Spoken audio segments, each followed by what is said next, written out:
Tenemos un problema de elección. Es un micro, pero ese vibra un poco, me parece. Es un plátano. Hola, ¿Alguien? Sí. este es. Hola, Clara. ¿Qué tal? ¿Cómo estás? Bien, ¿Cómo buenas estás? tardes a todas y a todos. Buenos días. Buenos días, perdón. Buenos días. Mi nombre es Zoe y he venido a presentar el libro de Clara Obligado, que está aquí a mi lado, en el que se llama La hija de Marx, en el que yo aparezco en un capítulo. Soy un personaje muy importante. Quizá Clara quiera leer algo al respecto. Yo creo que nos hemos salteado una parte. Nos que saltamos es, una parte. sí, Contame. yo creo que la elección del plátano, a ver qué dice el plátano. Pero el plátano está aquí. Fruta, Es una fruta. ingenua fruta. Sí, tenemos varias cosas presentes ahora. Y a mí me gustaría empezar leyendo una pequeña investigación muy formal sobre los consoladores, que creo que es una forma de empezar a hablar seriamente de literatura, ¿no? Entonces, este es un libro que a mí me llevó mucho tiempo de investigación, pero lo digo totalmente en serio. Y me gustaría, en cada capítulo, los personajes, digámoslo finamente, follan de una manera o de otra, ¿no? Entonces, hay un capítulo que es todo una gran paja. Y dice así, es una mujer rusa, estamos en 1840, va en una carroza con su marido y tiene que tratar de que el marido no se dé cuenta de cuál es su actividad. Y dice, primero las piernas, se dijo, debo extenderlas sobre el asiento. Se quitó las botas forradas de piel de carnero y dejó al aire los pies envueltos en medias de algodón. Después rebuscó en su bolsillo un pañuelo, una tarjeta de visita, algún billete doblado. Por fin lo encontró. Era un coqueto olivos de cuero labrado y suave, último regalo de Piotr. Olivos igual consolador, pero en griego, es finísimo. Este es un libro donde se aprenden muchas cosas importantes. Para que no me olvides, le había dicho él al oído, mientras se lo deslizaba dentro del manguito, recorriéndole con su lengua el contorno de la oreja ante la sonrisa comprensiva de su marido. Natalia se estremeció. Me recordará siempre, y en un murmullo, disfrútalo pensando en mí. Era un artefacto precioso, tan diferente de los que solían reposar luego de la batalla en la casa de su tía, en un boudoir tapizado de rojo, en cuyo que había con molduras de ébano. Bellos consoladores de cristal traídos de la lejana Venecia, gastados por el frenesí de muchas mujeres que desde el mismísimo Renacimiento habían relajado con ellos su ánimo. Coquetos masturbadores de terciopelo rojo, masturbadores japoneses de marfil, que dibujaban con precisión turbadora venas y colinas, consoladores árabes de ébano, que ocultos en el harem colmaban a las mujeres. No, el que le regalara a Piotr era el más hermoso. En la semipenumbra del carruaje lo pudo estudiar y vio los nombres grabados. Natalia, Piotr. Sosteniéndolo en esta columna había dos esculturas, con la enhiesta cabeza, el pequeño depósito capaz de despedir agua tibia. Fue de mi madre, terminó Piotr. Cuídalo bien. Luego partió la carroza. Espectacular. Tenemos, bueno, aquí todos los ejemplos que podemos conseguir de juguetes más modernos, actuales, ¿no? más modernos. Toda esta investigación es verdad, ¿eh? Sí. O sea, tardé un año buscando modelos de consolador, me costó muchísimo. Sí, pero ¿verdad? Para componer la novela estuviste más tiempo en realidad. 4 años, buscando porquerías por todas partes. Por todas partes. Y varios países. Varios países, sí, sí. Con algunas cosas muy divertidas. Fui a Londres, por ejemplo, a buscar material y estaba buscando el Kama Sutra y estaba en la librería puesto en la parte de belleza y cuidados. Entonces ya frustrada fui a un porno shop, digo, aquí encontraré algo. Y lo que encontré fue libros de plantas, ¿no? Donde uno aprende que todo es casual. Londres, ¿no? Londres. Se habla de Londres en esta novela, les cuento. Es una novela histórica erótica, o erótica histórica, en la que Clara marca 3 partes en la misma. La primera está ambientada en el Londres victoriano, por eso sale a cuento, en el que, bueno, se presenta a la hija de Marx, que es Anushka. Y bueno, hay mucho juego, prostitución, en fin, Londres. Segunda parte, tenemos, quizás es una historia más romántica y política, en donde hablas mucho de las mujeres anarquistas rusas. Es un poco un homenaje, ¿verdad? Sí, es un homenaje porque el libro se llama La hija de Marx, ¿verdad? Pero Marx se convierte en un personaje absolutamente secundario que pasa por la novela una sola vez, mientras lo que se cuenta es todas las mujeres que rodearon a Marx, algunas ficticias y algunas verdaderas. Entonces, toda esta segunda parte habla de estas mujeres que estuvieron en la Revolución Rusa y que fueron absolutamente olvidadas. Entonces, también hay una parte de investigación muy importante y es una historia romántica entre dos mujeres. Y la tercera parte es una novela en la que ya aparece el fascismo y en donde pasa algo muy especial quizás, que es donde Clara nos cuenta que el amor, digamos, el amor es el fin, ¿no? No te enamores porque perderás la vida, ¿no? Acabarás con la vida, de alguna manera. Y es un mensaje que Clara escribió en 1996. Esta novela es de ese año. Y mi pregunta directa es, ¿cómo se leía esta novela en 1996? ¿Qué te decía la gente en esa época? Bueno, mi padre quedó bastante sorprendido, ¿no? Me decía, es que, Clara, perdóname, ¿no? Un señor muy católico, además, pero es que no tienes el aspecto para este personaje. Le digo, tienes toda la razón del mundo. O sea, yo en esa época tampoco tenía un aspecto demasiado diferente, ¿no? Era más joven, pero no... Nunca tuve el aspecto de escritora convencional de novela erótica, ningún aspecto. Y al final me dijo, lo que más me gusta de tu novela es la escena más bestial, donde hay una parte donde los personajes copulan, uno enganchado en el otro. Es una escena surrealista, que después si nos lo permite la censura. ¿Querés leer ahora? No, quería presentar a Zoe. Bueno, me va a presentar, Clara. Estamos armando un lío espantoso. Un minuto. Sí, muy guapa, ¿no? Esto tiene un sentido. Está desnuda, imagínense que está desnuda. Estoy desnuda. Zoe es muy blanca, ¿vale? Y cuento, lo lees vos. Yo voy a presentarla a Zoe. Dale. Yo salto entre el voceo y el tú por razones obvias. Adelante. Vamos a pensar que Luciana es una muchacha efebo que está desnuda y la voy a presentar. Dice, allí veo a la muchacha efebo que de la fiesta de Adán. Aún lleva su pluma de pavo real. ¿Y ese pintor con cara de mico es su amante? Se refiere a Picasso. Es una novela que hace muchas referencias culturales e históricas. ¿Qué va? La muchacha se llama Zoe, aunque la persiguen hombres y mujeres, nunca tiene una pareja estable. Ahora es modelo de un fotógrafo americano llamado Man Ray. Ella posa, se deja manosear o mirar por unos pocos dólares, pero ni sueñes que se acostará contigo. Es virgen. ¿Virgen? Pues sí, y tiene una curiosa forma de ganarse la vida. Ha apostado a los parroquianos del DOM que no perderá su himen en lo que queda del año. Si logra preservarlo, le darán todo lo que se haya juntado en las apuestas y van por los $10.000. Tú ya sabes que es fogosa como una pantera. A ver, elige. Fogosa como una pantera.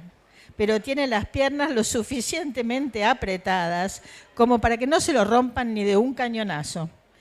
Es el Virgo más caro del mercado y el que provoca más expectativas en todo París.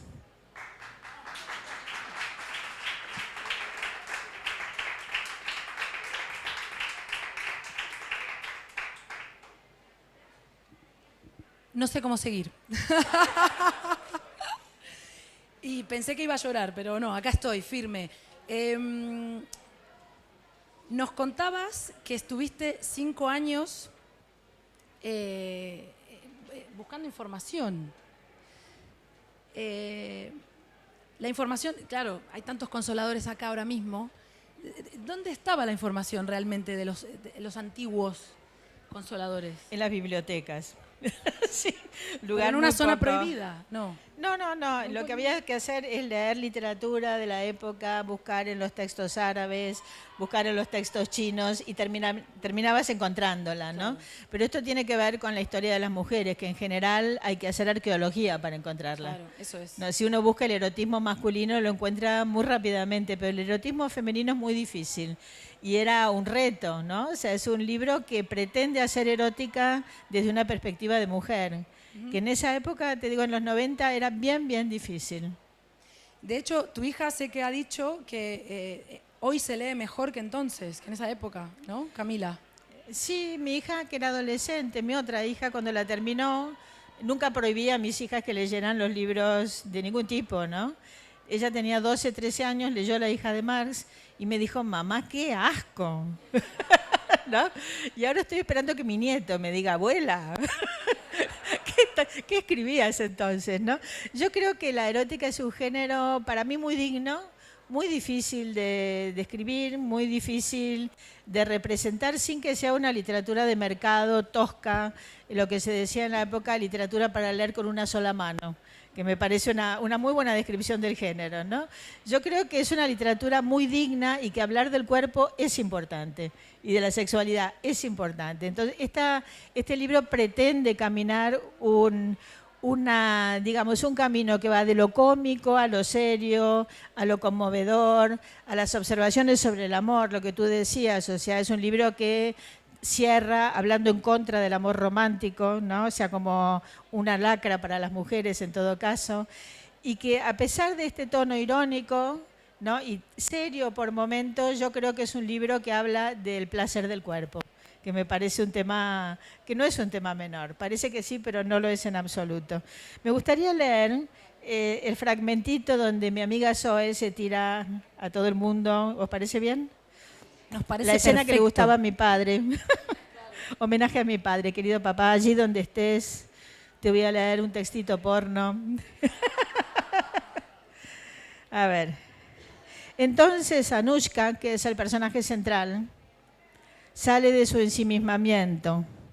Ve a la mujer con las piernas abiertas, la ve tendida sobre la mesa y vuela desde su inconsciente una imagen borrosa. Salta a su preconsciente y se recuerda de pequeña. El ritmo de los recuerdos, un metrónomo preciso, tic-tac, tic-tac, avanza hacia ella y todos dicen ¡oh! Y los tam-tams se aceleran, avanza, se acerca, roza la vulva con la perla de su largo collar. La muchacha, que es Zoe, se agita y ella continúa con parsimonia. Las perlas irisadas se pierden en el pubis, vuelven a surgir. La muchacha gime, luego Anushka retira el collar y se pierde entre las piernas de la mujer tendida. Hunde su cara en plena flor y comienza a lamer hasta saciarse. Y el hombre Valentino ya está desnudo, se acerca por detrás, está excitado, enhiesto, se acerca y rasga la falda de la mujer desnuda. Emergen las piernas de la mujer madura, sus ancas delgadas, aún firmes, la centra, la empala. Anushka lame y lame, disfruta y lame. Ahora el pintor español se ha desnudado también. Es fuerte y nervudo, sube a la mesa, se acuesta invertido sobre la muchacha, de tal modo que su miembro le entra a ella hasta el paladar. La muchacha liba, se estructura el animal, sube y baja la columna vertebral cadenciosa. Y Valentino puja y la lengua del pintor se encuentra con la de Anushka en el vértice de la muchacha. Lamen el clítoris, pelean como dos serpientes marinas alzando belicosas sus ápices. Con vigor intentan penetrar la oscura caverna. Muestran sus vientres rojos, surcados por venas azules. Luchan las lenguas enfurecidas. La muchacha liba, Anushka lame, Valentino puja. El español empalado grita dada, escultura erótica. Alguien hace sonar un gong. Tiran las copas de champán contra el mármol de la chimenea. En pie con Dada, que representa la vida. Se retuercen, eyaculan, caen. Dada. Fin.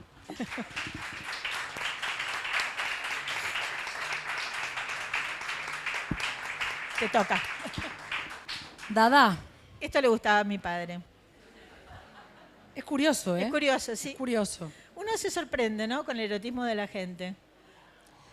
Sí, Sí. sí. Bueno, nos gustan diferentes cosas. Este libro, a mucha gente, hemos estado hablando ayer con algunas amigas, le ayuda a redescubrir algunas cosas, ¿no? De nuestro erotismo también, decía esta mujer, ¿te acuerdas? Yo empecé a darme cuenta qué cosas me gustan, qué cosas no. Me hizo pensar en este sentido, ¿no? Y en cualquier caso, es muy interesante porque, yo insisto, se escribió en el año 96, ¿no?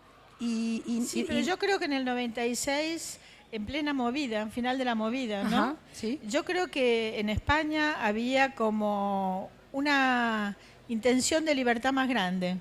O sea, es cierto que ahora hay más libertad, pero también hay más prejuicios. El tema de lo políticamente correcto frena la investigación. A mí misma, cuando reedité el libro, me lo pensé. Digo, ¿no será que estoy diciendo algo que no es correcto? ¿No? Y esta idea de corrección en realidad mata la literatura. Yo creo que la corrección está muy bien en la vida misma, pero la literatura debe ser libre, debe ser imaginativa, suelta, ¿no? O sea, no está ni bien ni mal, está fuera de ese prejuicio. Entonces, me parece que por eso la erótica es tan interesante, porque investiga por caminos que en general están prohibidos, en general están vedados, ¿no? No estoy hablando de la pornografía comercial, estoy hablando de la literatura erótica trabajada como arte, que son dos cosas totalmente distintas. El otro día leí una frase que me gustó mucho que decía que pornografía es el erotismo de los demás, ¿no? Tendemos a considerar pornográfico lo que no nos gusta a nosotros, simplemente. O sea, el deseo es libre, ¿no? Otra cosa es el maltrato en la vida normal, no tiene nada que ver. O sea, ¿habría que prohibir toda la literatura en tono erótico? Yo creo que no, nos quedaríamos con media vida, ¿no? ¿Tendría que ser correcta? No, no es la función del arte ser correcto. La de la sociedad sí, es otra cosa. Y hablas de libertad y tiene totalmente que ver, ¿no? con el exilio, porque claro, es la Rusia de los zares, rusas y rusos exiliándose entre Londres y París.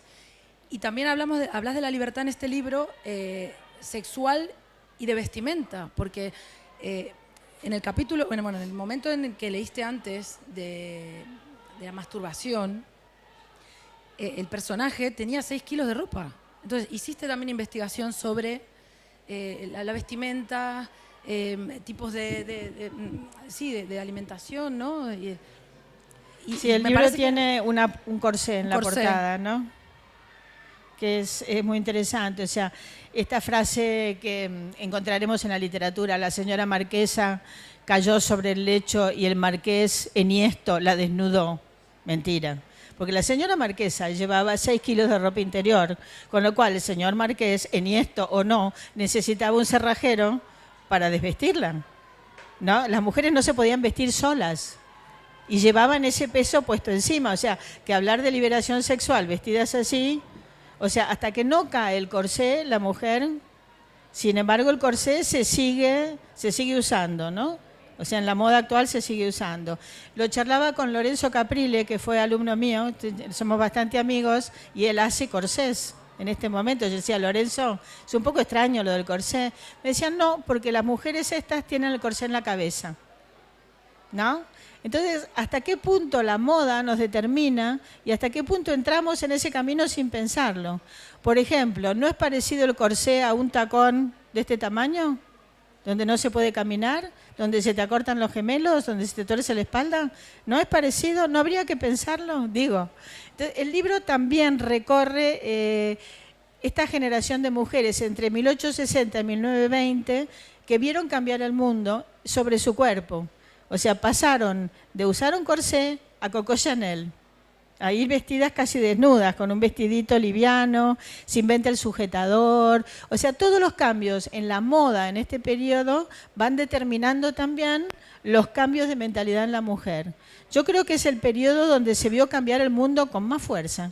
Apareció la luz eléctrica, aparecieron los aviones, bueno, solamente la luz eléctrica, o sea, la diferencia entre ver una habitación con velas y encender la luz es bestial, ¿no? Entonces yo quería representar esta época donde parece que las aventuras hubieran sido masculinas.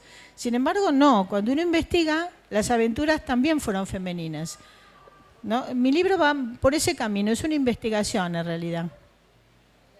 Me callé. Sí, y de hecho también, me estoy acordando de repente, también hay un proceso en las personas, sí, las mujeres que son las principales, las tres, una de ellas se corta el pelo en un momento, o sea, todo esto lo cuenta Clara, ¿no? Está muy claro. Se pasa del miriñaque, de los 6 kilos de ropa, a una mujer vestida de hombre, no de hombre, con pantalón, o con el pelo corto, ¿no? Entonces es un proceso muy rico, es cierto. Es una época muy rica. Un vestido, que es apasionante lo de la moda a finales del siglo XIX. Un vestido de una burguesa, porque estamos hablando de mujeres burguesas, costaba lo mismo que una finca,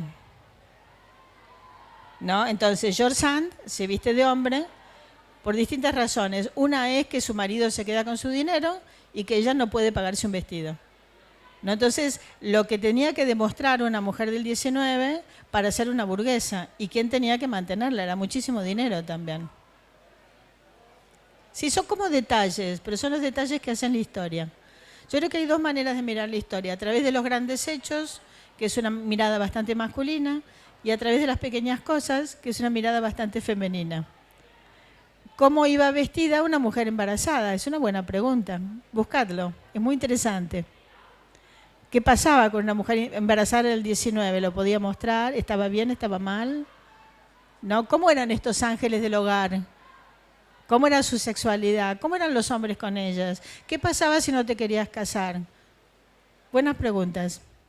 Cuando dicen que no avanzamos, yo les recomiendo que miren esa época. O sea, una mujer que no se quería casar y no tenía bienes por su padre, no tenía destino. Si era de clase popular, podía ser prostituta, esa era una posibilidad, y la otra podía ser institutriz.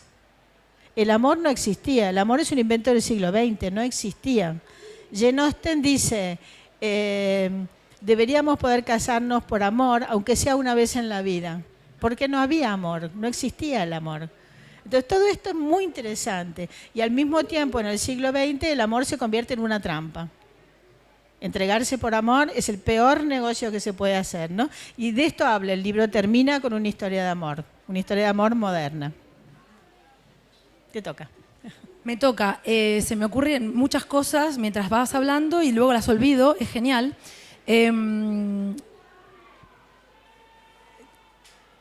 Yo sigo pensando hay una frase que yo he traído ahí un plátano, no sé cómo estaremos de tiempo. Estamos bien, son 20 minutos llevamos, 25. Mirá, bien. Estamos muy bien.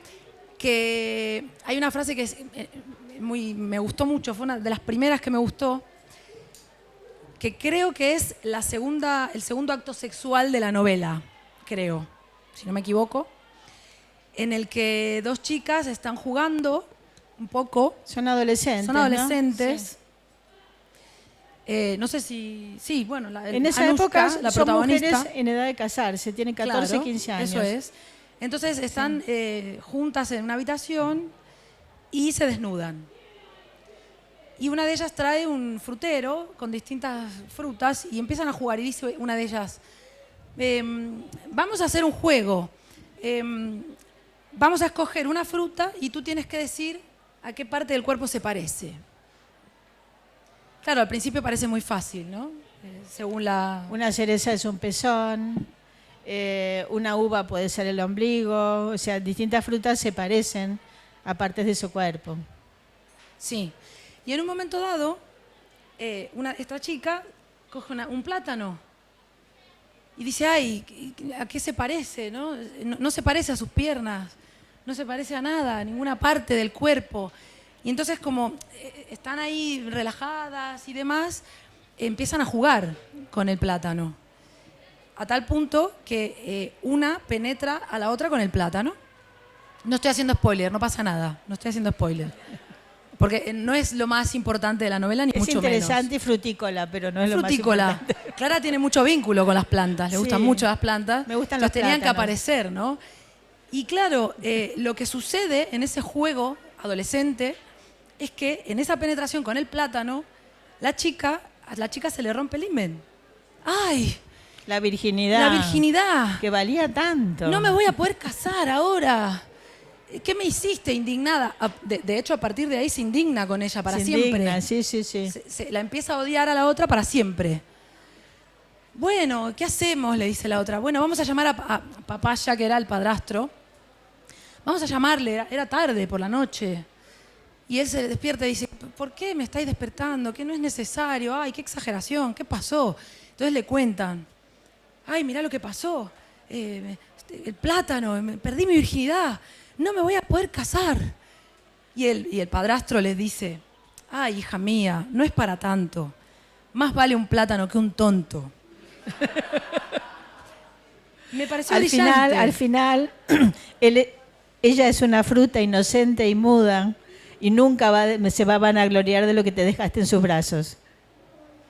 Eso es lo que dice. O sea que nunca se va a poder mandar la parte de que lo desvirgaste, porque es un plátano, es mudo. Es mudo. Y la presencia del humor en la erótica es bastante fundamental, ¿no? Sí, me gustaría leer dentro de la novela hay como pequeños cuentitos que son fábulas morales. Entonces me gustaría leer una que para mí está traducida directamente del latín. Yo estudié latín muchísimos años y me divierte mucho escribir como si fuera una traducción del latín. Entonces, esta es si tenéis el libro, os digo dónde está. Voy a cambiar, perdón. Si no lo tenéis, lo podéis encontrar en la caseta 32 de Tremenda Librería. Gracias. Un momento para la publicidad. Está en la página 42. Y entonces pensar que estamos ahora en Roma, en la Roma antigua. Esto podría haber sido escrito en el Satiricón, que es un libro que a mí la literatura erótica me fascina y me la he leído toda. El Satiricón es un grandísimo libro, ¿no? Entonces el Satiricón tiene estas fabulitas milesias que son el origen del cuento y siempre son un poco picantes. Entonces esta es mi versión de una fabulita del Satiricón, que el padre se la cuenta a la niña de manera ejemplar, así como a mí me enseñaban el catecismo, este personaje le cuenta fabulitas eróticas a sus hijas para educarlas. Aprendieron más que yo, evidentemente. Se llama Las dos flechas de Cupido. Hubo una vez un caracol que vivía solo en un huerto. Un día llegó hasta allí una joven viuda y le dijo, «Oh caracol, ¿no eres desgraciado lejos de los de tu especie?». A lo que respondió el caracol, «No conozco otra necesidad que la de alimentarme. ¿Por qué, entonces, teniendo alimentos, he de sentirme desgraciado?». «Por Venus», la viuda, «¿es posible que no añores el amor?». Y esto diciendo, la mujer se levantó la túnica hasta su blanco vientre y continuó, «Así me sucedía cuando era virgen, pero desde que conocí el vigor de mi marido, ardo y languidezco. Él ha descendido al Hades en plena juventud y dejándome sola me ha hecho infeliz». Y la joven viuda, mesándose los cabellos, comenzó a sollozar. Conmovido el caracol por la desgracia de la mujer, acercóse a ella y como se sintiese tentado por la blancura de sus carnes y por el tupido vergel que ella exhibía, trepó lentamente por sus piernas. Ella, como sintiera la húmeda caricia, recordó cuando el difunto recorría con su lengua el mismo camino y, ardiendo de deseo, permitió que el animalillo ascendiera y, llegado que fuera a la roja flor, dio un tremendo suspiro y fue feliz. También el caracol descubrió el deleite y cuando se marchó satisfecha la mujer, él se dijo, «Antes, cuando no conocía el placer, vivía contento, pero ahora no podré soportarlo. Oh dioses, no es justo que se castigue mi generosidad». Apiadóse Cupido y descendiendo del Olimpo, dijo al caracol, «Que tu piedad tenga premio». Y considerando el dios cuán difícil sería para el lento caracol encontrar pareja en el enmarañado verdor del huerto, sacó de su carcaj 2 flechas y por 2 veces lo hirió. Así el caracol, fiel a los designios de Cupido, se enamoró de sí mismo y cumplió con su deseo cada vez que fue necesario. Y es por eso que los caracoles son hermafroditas.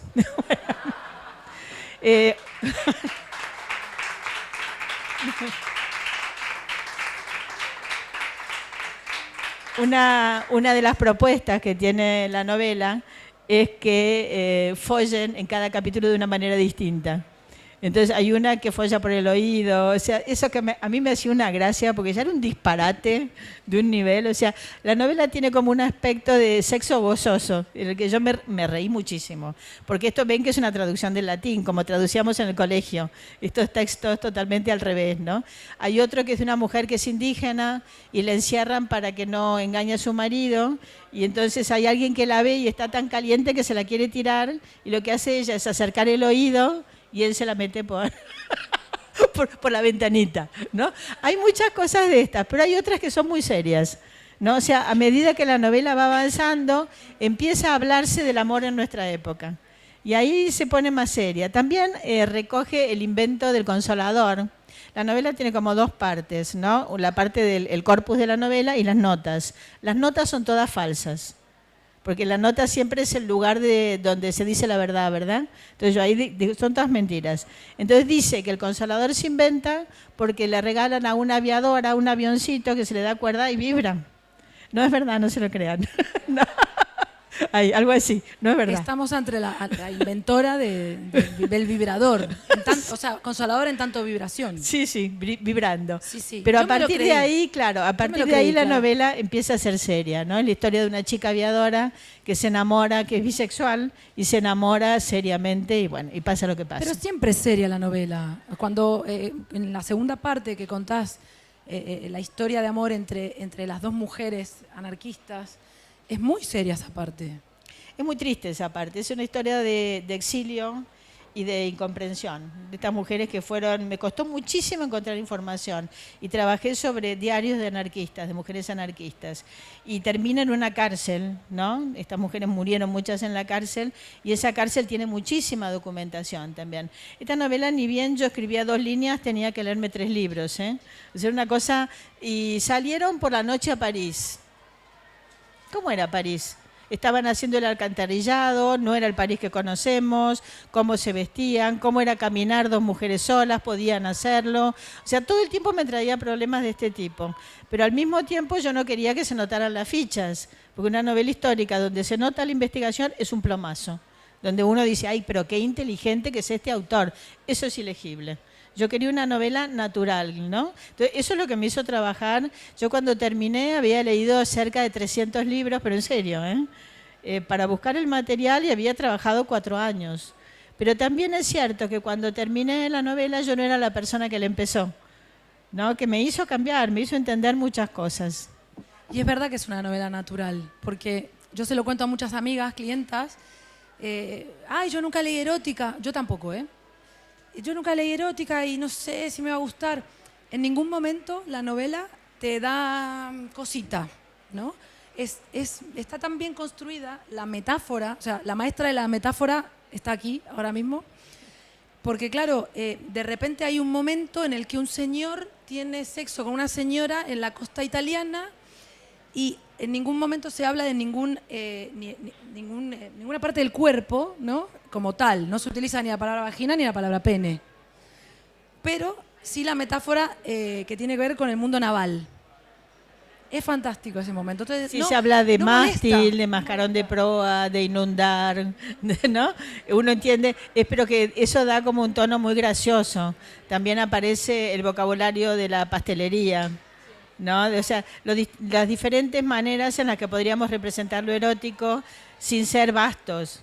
No hace falta, ser vasto es muy evidente, pero el trabajo literario sobre la erótica es muy difícil. Por ejemplo, yo pienso que uno de los más grandes autores de literatura erótica es San Juan de la Cruz, que es un escritor dificilísimo, ¿no? Pero que trabaja la erótica en un nivel, o por ejemplo Safo de Lesbos, la poetisa, también es un nivel impresionante, pero claro, es muy difícil trabajar ahí. Yo quería trabajar en un nivel alto, no sé si lo conseguí, ¿no?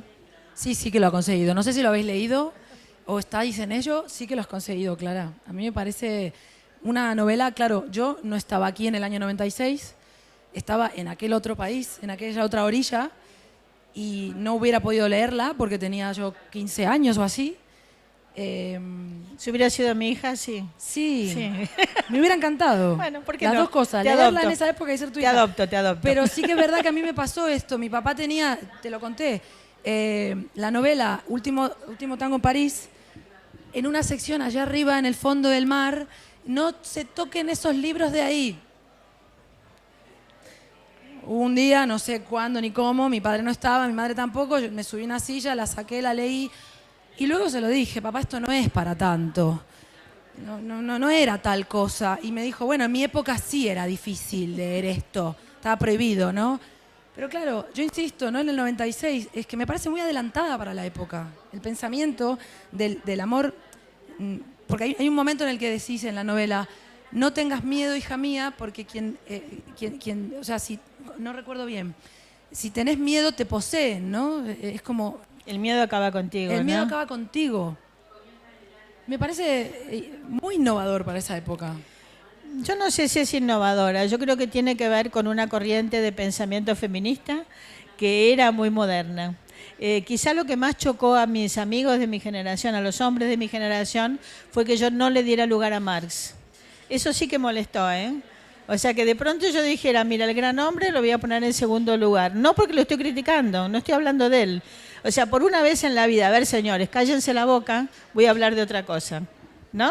Simplemente fue esa actitud, es decir, voy a respetar la historia de Marx, pues no me voy a meter con ella. Hay hombres en la novela, pero están en segundo plano.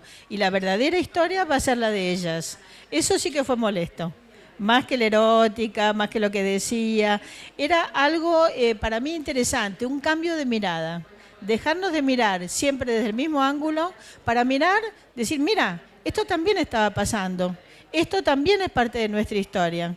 O sea, en ese momento, por ejemplo, se pintan los hermanos Madrazo, que los conoceréis, pintan mujeres en el balcón mirando hacia afuera, hacia la calle, porque quieren salir.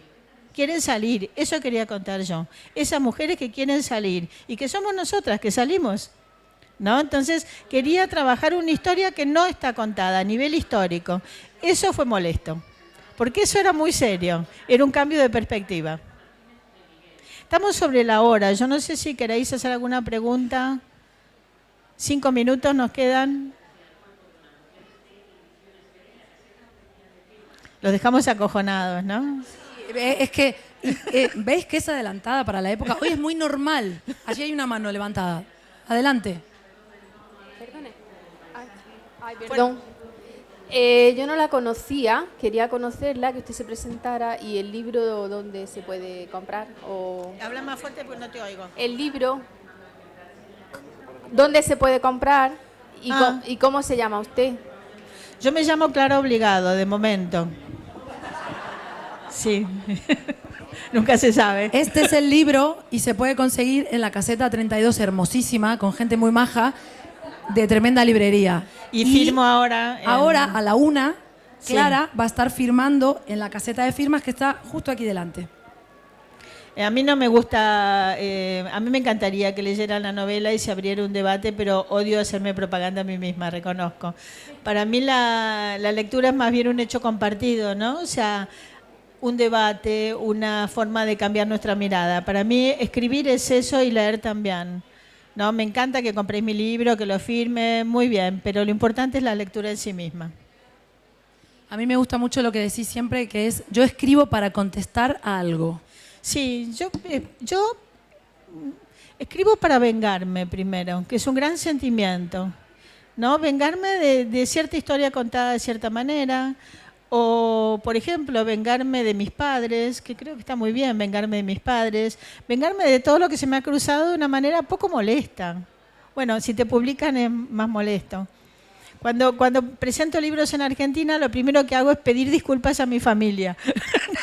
Porque ya sé, uso este material, ¿no? Creo que la literatura es el momento de la gran venganza y de hacer las paces.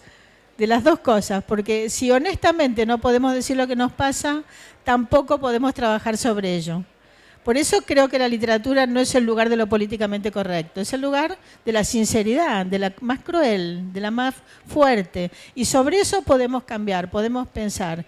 Y en segundo lugar, pienso que es el lugar del pensamiento también, ¿no? ¿Qué sería de nosotros si no pudiéramos leer? ¿Qué sería de nosotros si estuviéramos entregados solo al mercado? ¿Qué pasaría con nosotros? Seríamos clones. Entonces, yo creo que la literatura es eso, es búsqueda, es honestidad y es placer, es placer. Yo creo que los mejores momentos de mi vida los he pasado leyendo. No tanto escribiendo, que es más difícil, ¿no? Pero leyendo. Leyendo seguro que sí. Un aplauso para Clara, por favor.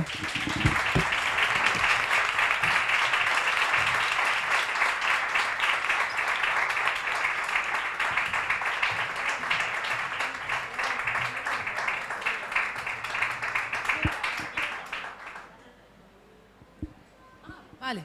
Yo para despedir este momento, porque ya nos vamos, os quiero regalar un plátano a cada persona asistente. Es muy nutritivo. Por cualquier boca que se use, es muy nutritivo.